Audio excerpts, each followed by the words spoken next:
The evening sun fell low over Spanish Town, painting everything gold and dusty. In a cramped corner shop, Shanice Miller counted the cash drawer for the third time. Her fingers moved fast, but her mind was somewhere else. School fees, unpaid bills, her brother's strange new job, and that quiet voice that used to push her to pray but hadn't spoken in a while. Her daughter, Zuri, sat on the floor nearby, sketching a little church on the back of a crumpled receipt. Shanice smiled faintly and tucked a different receipt into her pocket. This one had a foreign number written in blue ink, circled. It was a small secret she'd been carrying for days. Down the alley, her younger brother Dario walked fast with a plastic bag pressed against his chest. He was 22, restless, and trapped between poverty and the promise of easy money. Inside the bag were SIM cards, a notebook filled with foreign names, and a lie too heavy for him to keep carrying. His boss, Bishop, was waiting behind the old barber shop. Smooth voice, polished shoes, and eyes that could burn through stone. "Don't miss Wednesday," Bishop said, sliding him an envelope. "The big sweep is coming." Dario nodded, his hand shaking just enough to betray the fear he tried to hide. On her way home, Shanice stopped by Miss Pearl's fruit stall. The older woman smiled, her eyes soft but sharp. "Child, take this mango," she said. "Truth is sweet, but it can get sticky."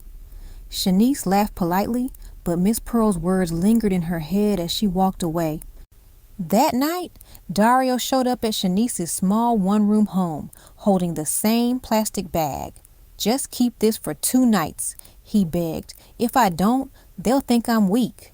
Shanice wanted to refuse. She had promised herself not to get pulled into his world, but she saw the fear in his eyes, the same fear that had driven her to hide that receipt in her pocket.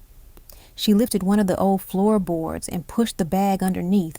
Days passed like slow rain. Dario worked long nights, making calls to strangers overseas, pretending to be someone he wasn't. Bishop's men patrolled the streets.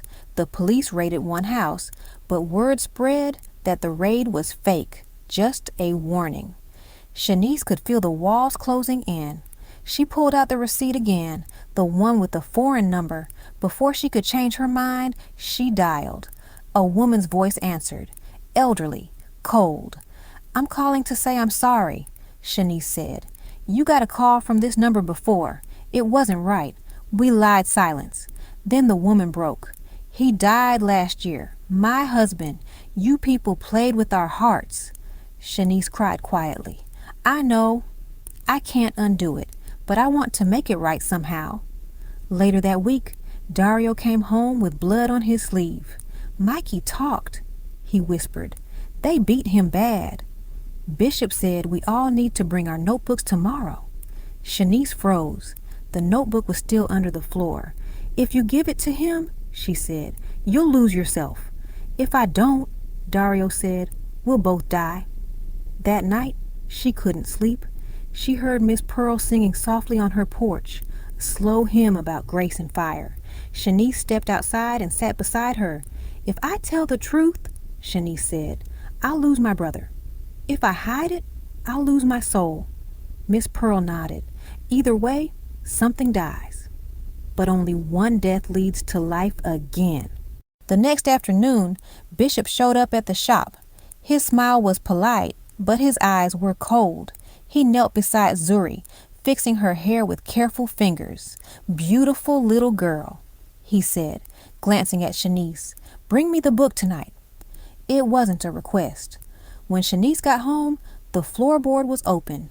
The notebook was gone. She ran through the lanes until she saw them. Dario on his knees in a dusty lot, Bishop's men around him. Bishop stood in the center like a judge waiting for the verdict. "Loyalty or mercy," he said, cocking his gun. "Pick one." Shanice stepped forward. "I pick truth." She lifted her phone and hit record. Her voice was steady, louder than her heartbeat. "These are the names. These are the numbers. This is what you did."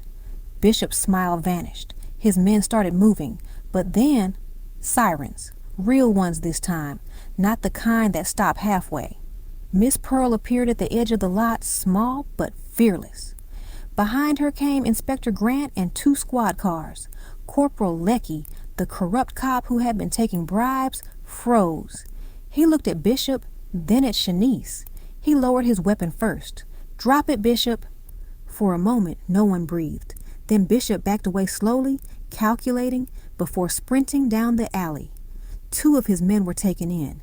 Shanice stood in the middle of the lot, holding the phone like it was the only thing keeping her upright. Dario clung to her side, shaking. At the station, Shanice signed her statement 1 page at a time.